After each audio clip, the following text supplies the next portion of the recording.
My name is Alex Del Sordo, and I'm with my father, Sandy Del Sordo, here at Finish Line Shovel Repair. Hey, 20 in race face! This is the Rower's Choice Podcast.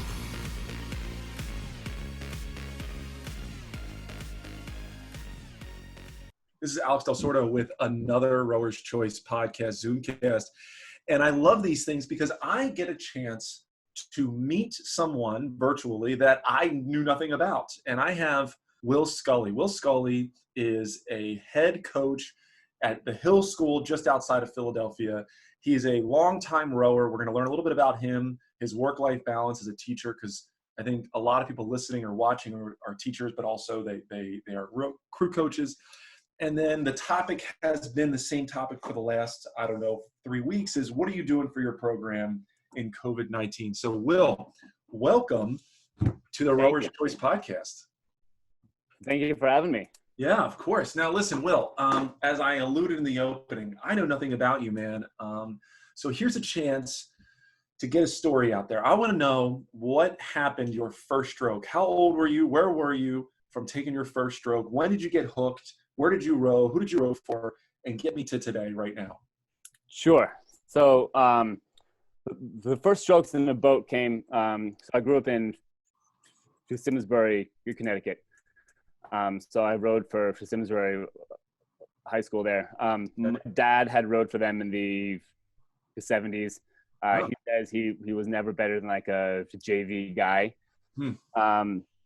But more importantly, my older brother, who was a year older than me, rowed for them all 4 years. He and I always had a bit of like a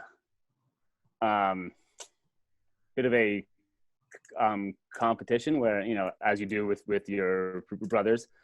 I was always better at sports than him. Oh, that's tough. He started rowing, and I did other sports. I played baseball and I played soccer, and I kind of would make fun of him. We're like, oh, you're doing that sport that everyone does when they're not good at any other sport, right? Yeah. And I was like blah blah blah, like I'm never gonna row because I'm really good at these other sports. And then come my sophomore year, I get cut from both those teams. So it turns out I also was not very good at those sports. Around the same time, so we had had an erg at home because of my dad and because of him. And the coach at Simsbury High School, her name's Ann Carabillo. She's been there for like 27 years or so.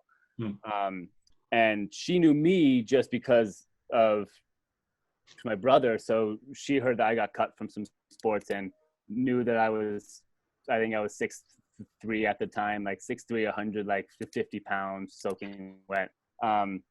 So she called my mom and said, hey, if Will doesn't have a sport to do in the fall, you should have him come out. And I was like, absolutely not. I cannot do that. I will just go do no sports, but I can't eat to my pride like that. But I ended up going to junior year was when I first started rowing. So I started rowing the fall of my junior year. Rowed the rest of the 2 years. Wasn't quite sure I wanted to row in college, so I didn't really fully try to get recruited. I wasn't very fast, so I don't think I would have gotten looks anywhere. But then ended up rowing at Trinity College in Connecticut, where I rowed for 4 years under Kevin McDermott. And yeah, had a really great time there. Really didn't get hooked. I know you asked that question. Didn't get hooked until after my sophomore year. While I was at Trinity, I wanted to go abroad my junior spring. Yeah. Okay. All right. And I told my coach that at the end of my sophomore year, I was like, hey, I'm going to go abroad next spring. And he kind of was like, what? No, Rowers don't do that. Yeah, you don't do that. He's like, you should go abroad in the fall. I was like, yeah, but there's a place I want to go, and they have this whole program, and they don't offer in the fall, so I have to go in the spring. He's like, well, if you're gone in the spring, like you're not going to be in a boat in the fall. And I was like, I guess that makes sense. So I sat for a couple weeks during the summer, and it just like sat on my like chest for a while, and it just felt wrong. So I called him probably like 2 or 3 weeks into the summer. I was like, hey, I'm not going to go abroad in the spring. So I canceled the program and everything and stayed with it, and then worked my tail off that summer. And, you know, it was kind of that after my sophomore year of trying to envision not being on that team made me really like love that sport. So and that team.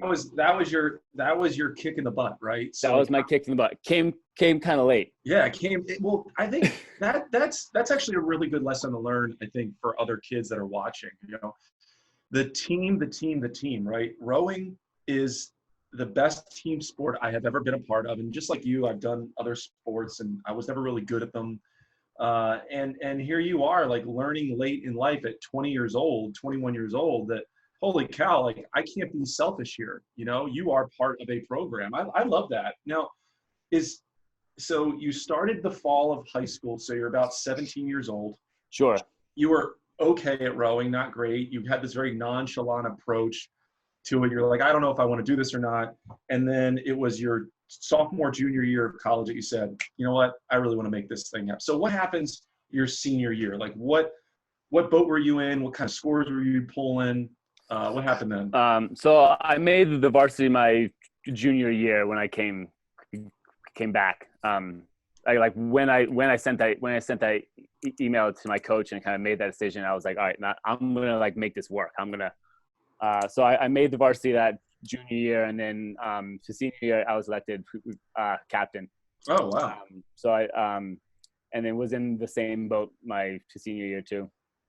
And how did you do that years? Like what years was this? I'm kind of confused on like your age right now. Sure. So I started. So I'm 27. So I started rowing when I was high school. It was 2008, the fall of 2008.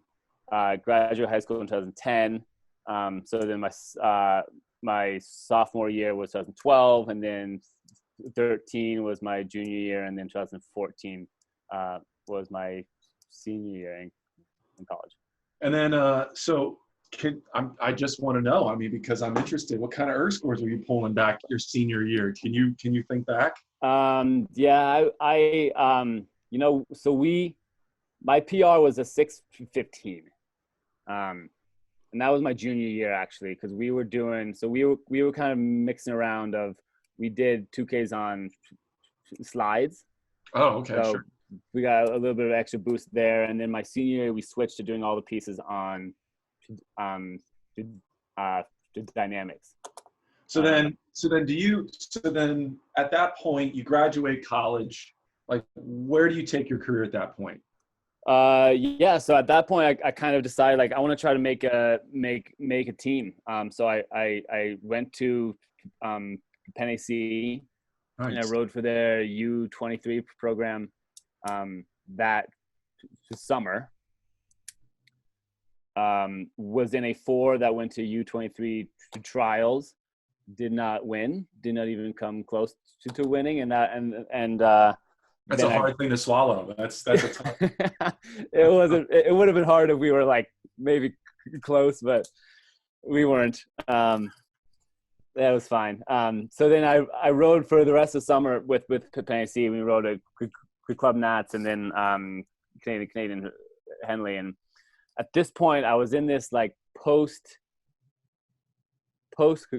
college, like trying to figure out what step is next. And I still kind of wanted to see if I could keep training and try to make some sort of team.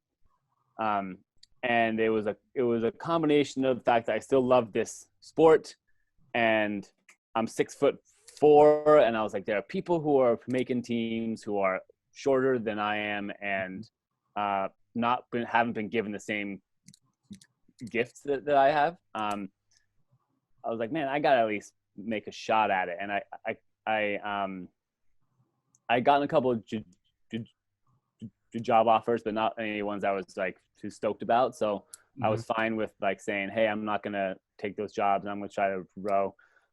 Around the same time, I was talking with a friend from high school who lived in Australia, And they were like, hey, you should come out here if you don't have a job. So I went out there for about 9 months and rode for a club to Sydney.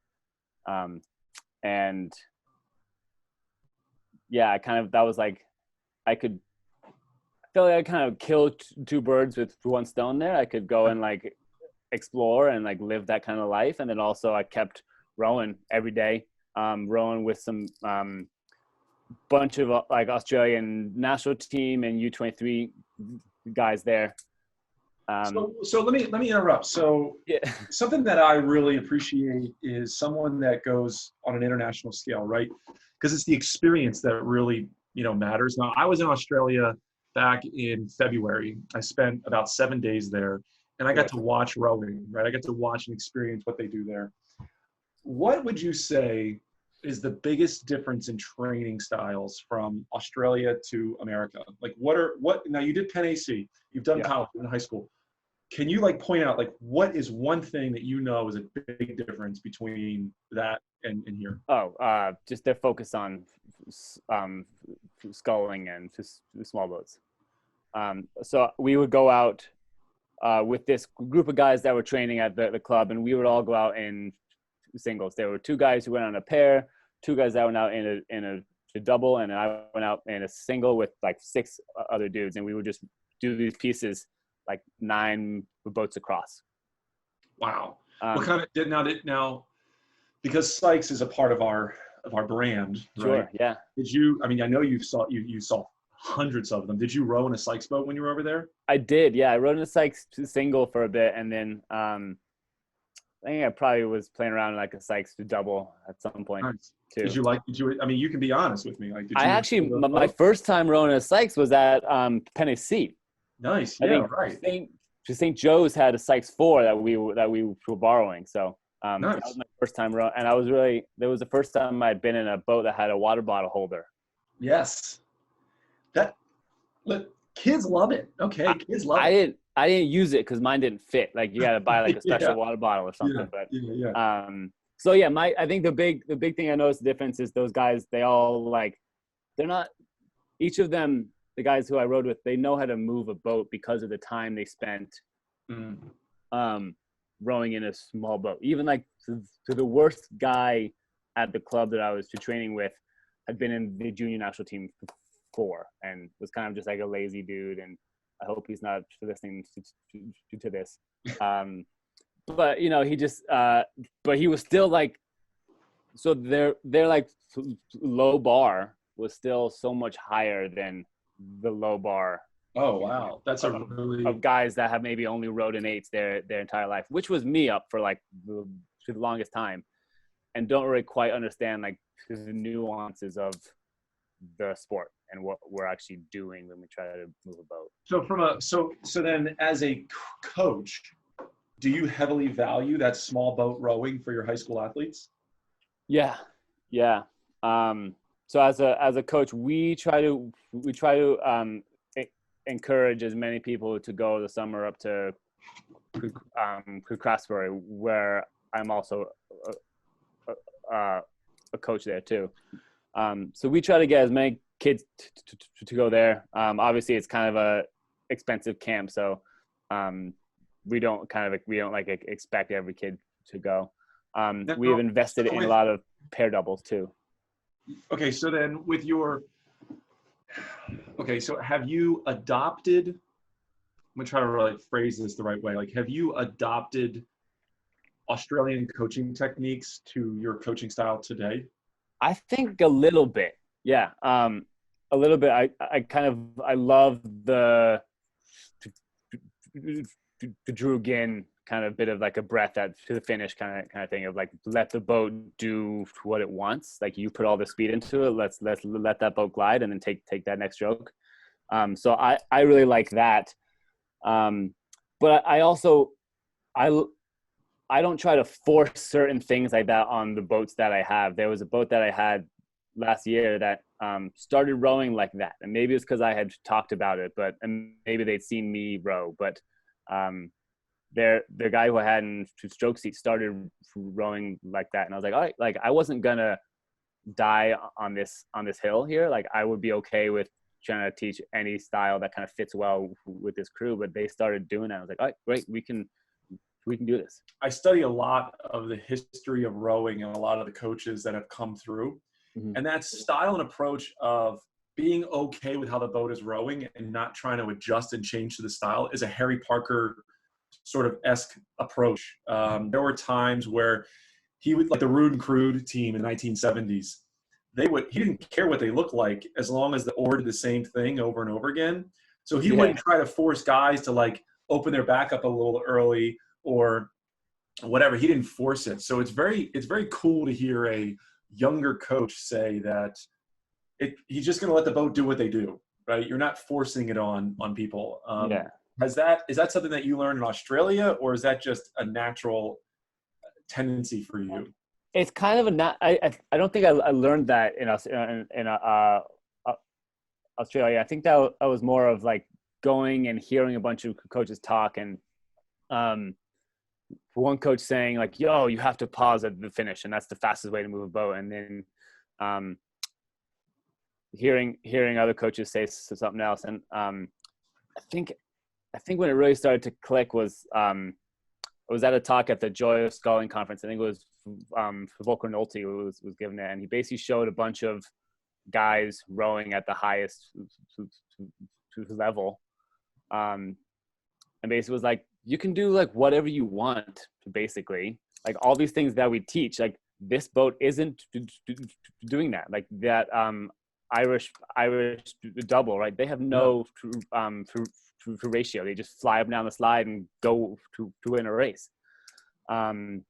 So I kind of sum it up by like boats have been winning races and been going fast for years, and the styles have changed, and there's still boats that are going fast. And especially at the level that my guys are at, like I'm not gonna gain any time or lose any time by trying to make them fit into a mold that I think is the fastest. So at what point did you decide like, hey, I really want to be a crew coach? Because it's a terrible job. You don't get paid very much of anything. It's great to be with the kids and to change their lives, but it becomes an obsession. It becomes something you do all day, every day. Yeah. When did you just say, hey, you know what? I want to do this. I want to make this my future. Yeah. So I came home from Australia, and I started, at that point, I kind of decided, I kind of ran out of steam to try to keep rowing myself. And I said, all right, it's time to find a quote unquote real job. But I just put so many years of like passion and heart into this sport that when you go into job interviews, like, oh, well, what are you passionate about? Like, well, I like to row. And then I'm applying for all these other like insurance jobs and things. And I'm like, I don't care about this. So I moved back home for a bit, and then I was helping out my old coach at Trinity for a fall, and then I got a job as a assistant boys and girls coach at Middletown High School. Okay. And I kind of told myself, like, while I'm trying to find a real job, I will work as a coach. And I was working this bunch of like odd jobs. But it was always like, I'm gonna be a coach while I'm trying to find a real job. And then when I would hang out with my friends and they would ask about work, I tell them about to the team and a bunch of other things. And a bunch of people, like more than one person, told me, Will, your face lights up when you talk about those kids that you coach. Yeah. I was like, oh. And like there was those words that they said of like, okay, that does make sense. Like I care so much more about that. Why am I spending so much time trying to find a different job because it will pay more? So at that point I was like, all right, I'm gonna try to look for jobs where I can coach, and I won't make as much money as maybe I thought I might, but that's fine. So I was looking for jobs, and then so while I was at Trinity, I was a physics major. Okay. And then there was a school down outside of Philadelphia that was hiring a physics teacher and a rowing coach. And I figured That's perfect. At that point, it was like, if I have to teach so that I can coach, sure, fine. Turns out I also love the teaching part of it too. So I'm really happy where I ended up here. But it all kind of came from this realization of like, I really love this sport and I really love what I do. And I don't know why I would try to find something else. There's this common theme that we run into, and I never really quite found a way to put it until you just said it. I'm going to be a coach till I find a real job. Like, it is a real job. It is a hard job. There's not a lot of people that are good at it, right? I think you've run into your fair share of just bad coaches in along the way. People that are just not passionate about it, but that's wonderful. I mean, and you found a real job. So at what year did you get this physics coaching job? Like what year was that? 2016. So I'm now in year 4 at Hill. So wow. And then what successes have you had coaching these boys since 2016? Yeah. So I guess I got to talk a little about the team. So the team at Hill was started in 2015. Oh. There was a coach who was a longtime coach at Tabor. He works here at Hill, Steve Sarallo. Okay. And a couple years, or 1 or 2 years before I got to Hill, the headmaster asked him, "Hey, let's start a team." And there was a bit of, obviously I wasn't there, but I think there was a bit of like do you know what you're asking? This is like a big ask. It's like, yeah, sure, let's start a team. So the official start date of the program is always tough because the first year that they officially had rowing at Hill, I think was 2015 or 2015, I think, where they bought like a used fort and they put some guys in the boat and they went down to the river and they rowed, and that was it. They didn't race. They didn't have a team really. It was just like a club. Let's see if we can get guys in the boat. The year after that was the first year that they raced at a couple races. The year after that, so I guess the third year that rowing was a thing at Hill, the sport officially became a varsity sport at Hill, and that was my first year. Wow. This is now year 4 of it being a varsity sport at Hill. Wow. And so the successes we've had, kind of when I came, my goal was, let's just be a little faster every year and go to the same races that we go to and just finish higher every year. So my first year, we didn't make it to the next day at Stoats in the junior and senior 4. Both boats didn't make it out to time trials. The next year we won the junior 4. What? So that was the success that we were able to have. Okay. All right. All right. I'm going to get mad now. I coached for many years. Okay. And my God, you're going to have to give me your secret. You're going to tell me what the hell you did in 1 year's time to win because the JV4 is probably the deepest pool of athletes at Stoats Berry. Like, there's not a lot of more people enter the JV4 race than any other race. Yeah, there were like 64 boats that year or something. So what did you do? Like, did you pot hunt? Are those like your best guys that should have been in the varsity 4 or what? Like, what did you do to win? So so the answer to pot hunt is no, but I had 2 4s, and my fastest 4 happened to be 4 juniors and a sophomore who coxswain. Okay. My the second boat had 1 senior in it. So it was kind of a bit of like, if I enter my fastest 4 in this to senior 4, my other boat won't get a chance to race. And how do you think, how would they have done if your top boat, how would they have done the varsity 4 that year? they would have had a hard fight to make it to the finals. I think they definitely would have made it past the time trials, and then it would have been, I think they would have needed to probably do their best race to make it into the finals. So then what does that do? So this is 2018. So what does that do for your team winning that race? Like what kind of publicity did you get? Did you get a bigger squad all of a sudden? Like what happened in that period of time? I'm not sure it did as much as we'd hoped, because the brass at the school, like they don't understand the Stoats Berry Cup. It doesn't have the word national championship on it. It doesn't have a state championship on it. So I kind of compared it.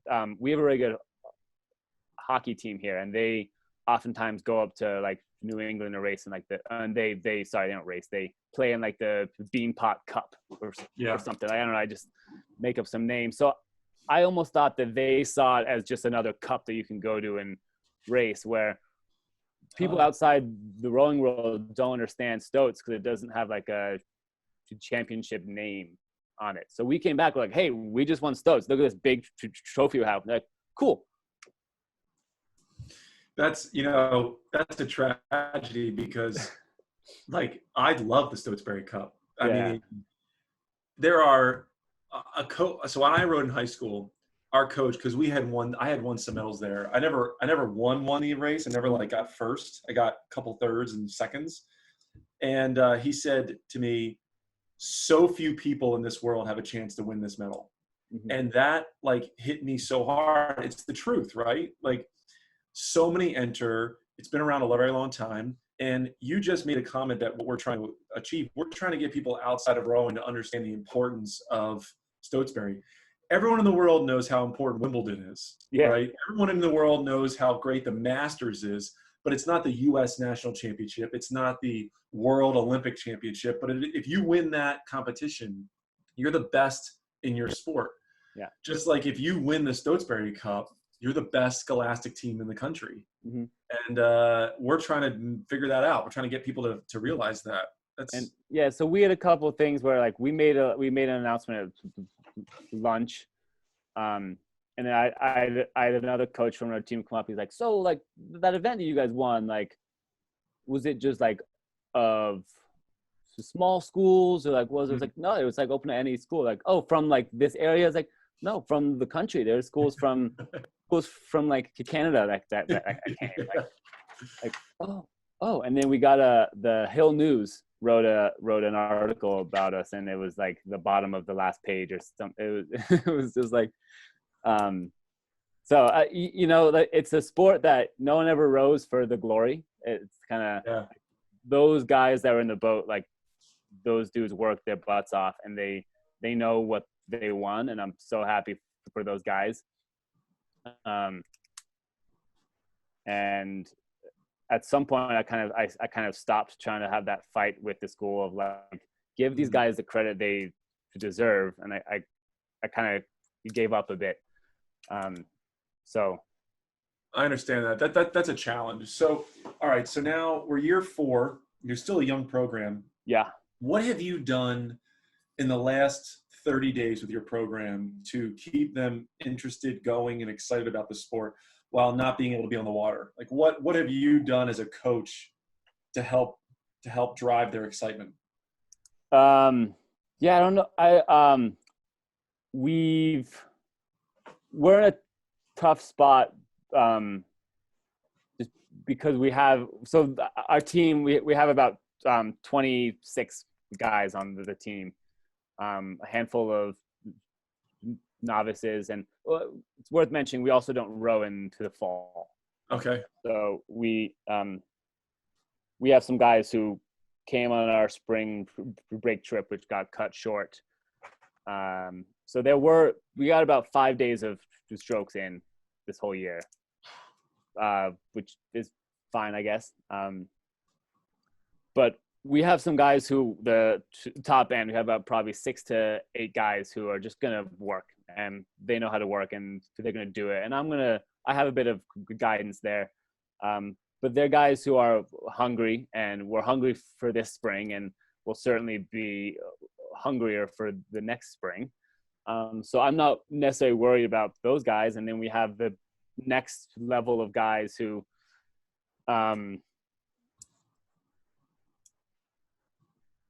don't know the sport yet, or don't quite haven't found that reason to work. And the reason to work during the winter is oftentimes I get to row in a boat in the spring. And now that I get to row in the boat in the spring is gone, they're now looking forward to next spring. Yeah. So I'm now asking these guys to work out for 12 months to get back to where we are basically now. And after going through a winter through the ergs, I almost have a bit of a hands-off approach of, listen, I want you to be a healthy, happy athlete. And you don't become a healthy, happy athlete by being on the erg for 12 months of the year. So if this spring, if you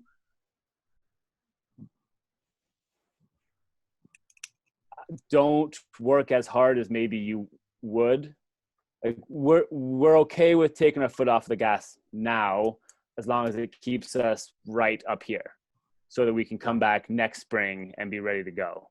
So I take notes in all of these, right? So I've been just going through this, and there's this thing that I'm like trying to figure out how to say properly. You hit the nail on the head when you said, I got 20 guys that don't know the sport yet, right? They just don't know it. Yeah. And it's not your fault. It's not their fault. They just haven't experienced rowing to know what they're going through. And you know what?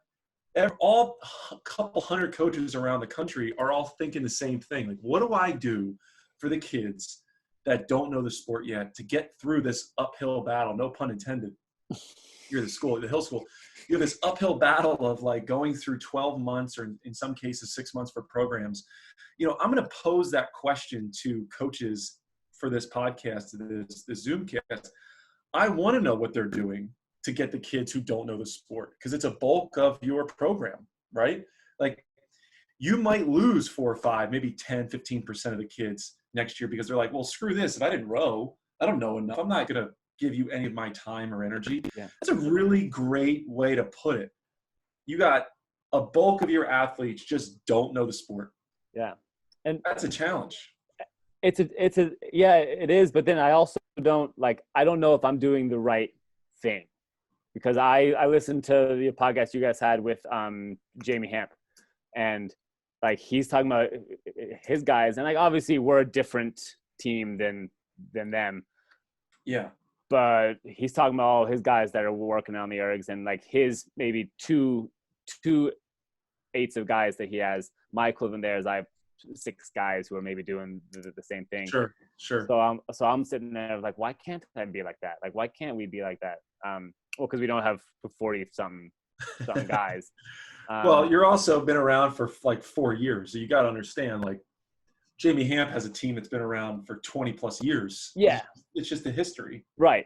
So, but then that's just something that I sit back every day. Well, not every day. I don't want to say this is like always on my mind, but I hope I'm doing right by them. By them, I mean to the kids, by letting them be themselves for this spring. And I want them to work, but I'm not gonna, make them erg every day and say these are workouts you must be doing every day.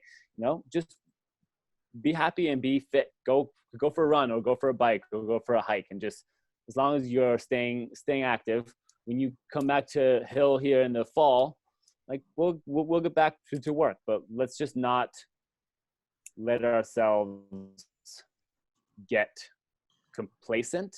Let's keep being active, but at the end of the day, like, I have to remember that these are 14, 15, 16-year-old kids.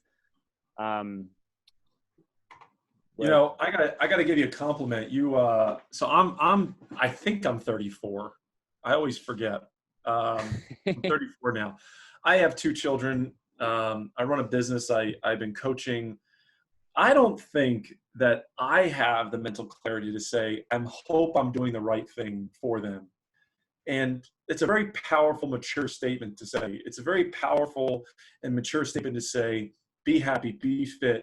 When you come back, we'll get to work. Like the focus should be on yourselves as athletes, and to ask yourself, am I doing it right, puts you at the top echelon of coaches who understand themselves and understand a program. Hats off to you. Really accept and take that compliment. I don't even know how many, I think I've done damn near 50 interviews since January 1st of these things.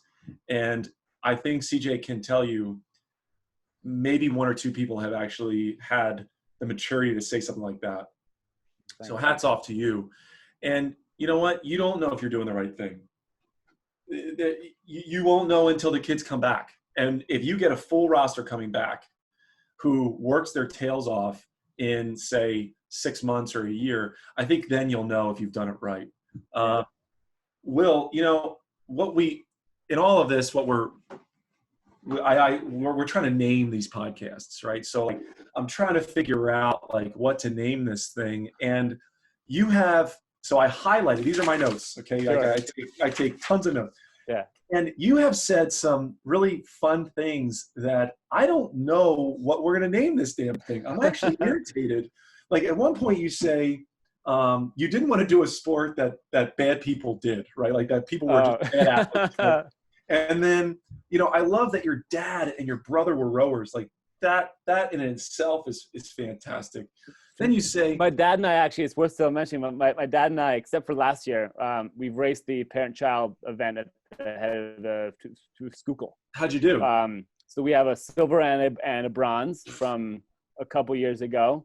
That's awesome. We raced the parent-child at the head of the Charles a couple years ago, and that was just like a one-time thing. And to get an entry there cost like $900 or something. So who sits bow? Who sits stern? Where I am in bow.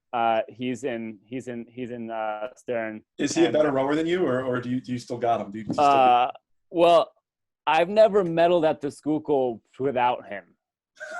So I think he's better than you. There was one year, a couple years ago, where I raced the parent-child double with him, and we got to silver medal. And then a couple hours later, I tried to enter in the champ to single, and I finished like third to last or something. So it's clear who the real boat mover is in that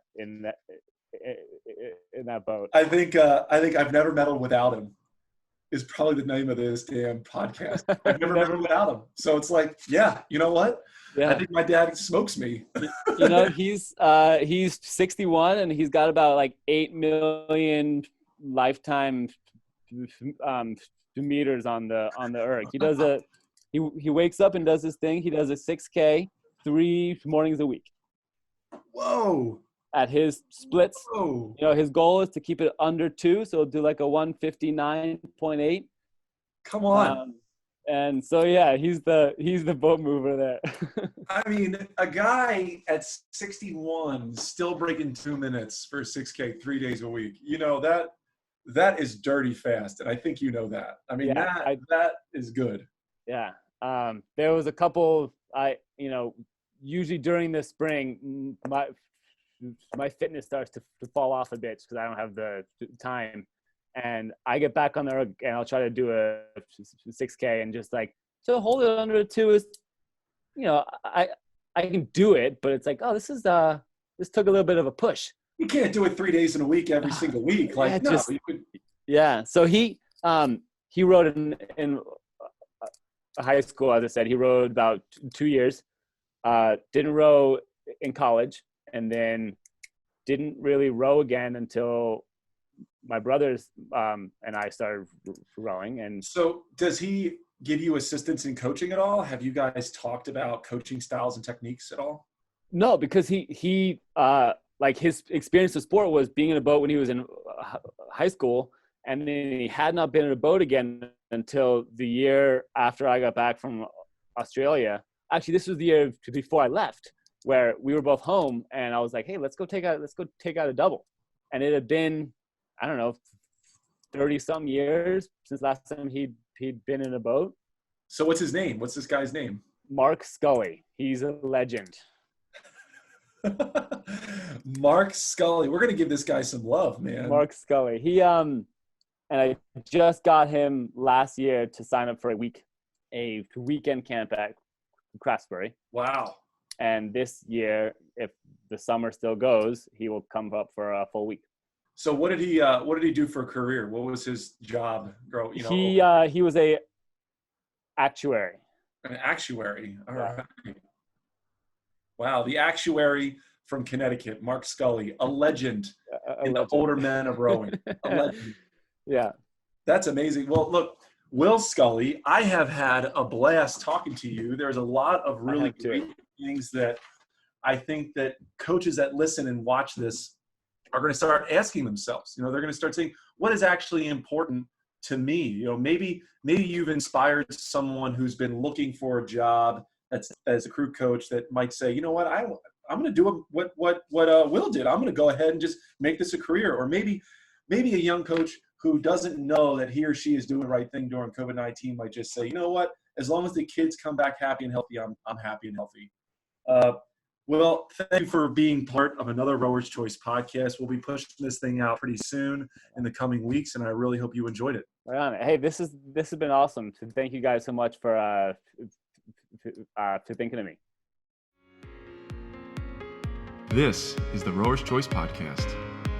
Rower's Choice is made up of Finish Line Shell Repair, Resolute Racing Shells, and Sykes USA.